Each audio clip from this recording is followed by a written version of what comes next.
damai sejahtera Allah yang melampaui segala akal. Itulah kiranya yang menguasai hati dan pikiranmu dalam Kristus Yesus Tuhan kita. Amin. Shalom. Puji Tuhan, kita sudah melalui bencana yang dahsyat ya. Saya lihat di Facebook sampai pakai perahu karet. Tapi sudah berlalu. Kita percaya semua ada hikmahnya. Semoga pemerintah kita ya betul-betul bijaksana, jangan hanya bijaksini untuk mengelola kekayaan alam kita. Jangan masing-masing lumba menggarong, ya kan? Mulai dari Kepling sampai presiden.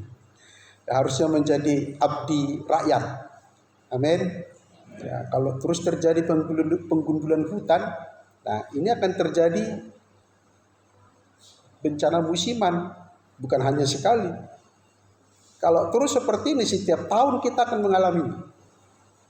Perlu kita doakan supaya pemerintah kita betul-betul mengelola kekayaan alam kita untuk kepentingan rakyat yang seluas-luasnya. Kalau kita bandingkan memang kehidupan kita, masyarakat Indonesia sangat memprihatinkan dibanding dengan kekayaan alam.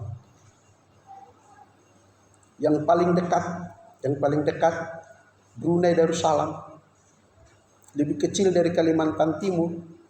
Kekayaan Kalimantan Timur lebih banyak, tapi kehidupan masyarakat Indonesia atau Kalimantan Timur dengan Brunei Darussalam jauh sekali.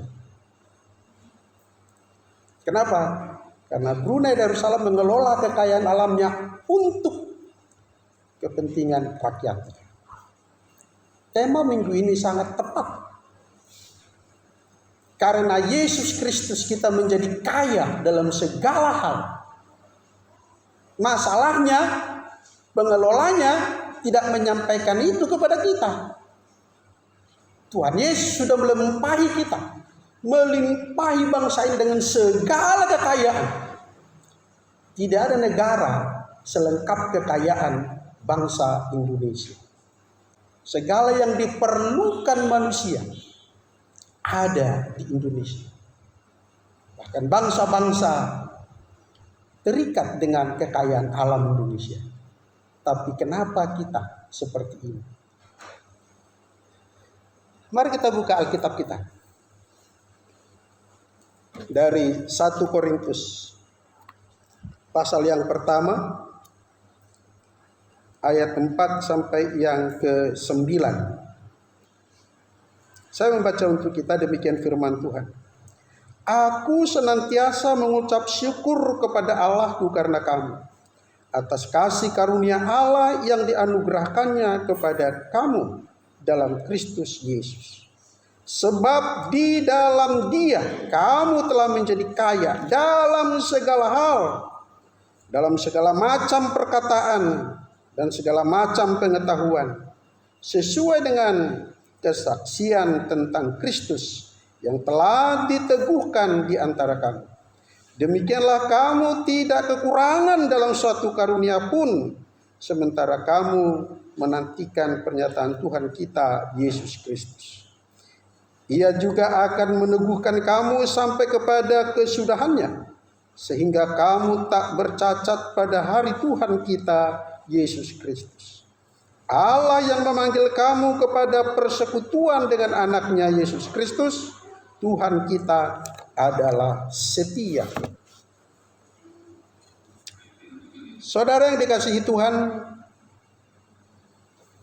para penceramah non-Kristen atau para debater anti-Kristen selalu membenturkan Paulus dengan Yesus. Seolah-olah Paulus itu penyesat. Paulus itu pendiri agama Kristen.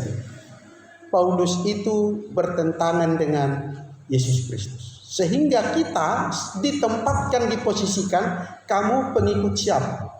Pengikut Yesuskah atau pengikut Paulus?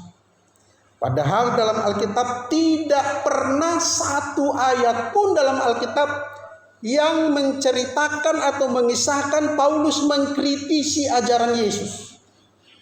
Bahkan Paulus menyerahkan hidupnya sampai mati teraniaya karena mengikuti ajaran Kristus. Dan Paulus ini hidup sejaman dengan para rasul. Dengan Yakobus, Petrus, Markus, bahkan dengan Bunda Maria, dengan Yusuf. Mereka hidup sejaman, bahkan Paulus ikut bersidang di Yerusalem bersama para rasul. Dan tidak seorang pun dari para rasul itu yang berkata Paulus sesat. Tidak seorang pun dari para rasul itu yang menolak surat Paulus. Semua menggunakan bukunya, semua membaca suratnya, semua memujinya, semua memuliakan Tuhan, mengakui Paulus adalah alat Kristus bagi orang-orang non-Yahudi. Jadi kalau disebut Paulus itu penyesat, itu pernyataan yang menyesatkan.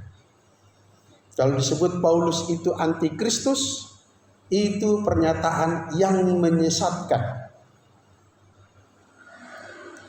Bahkan Paulus berkata, ikutlah teladanku seperti aku meneladani Kristus.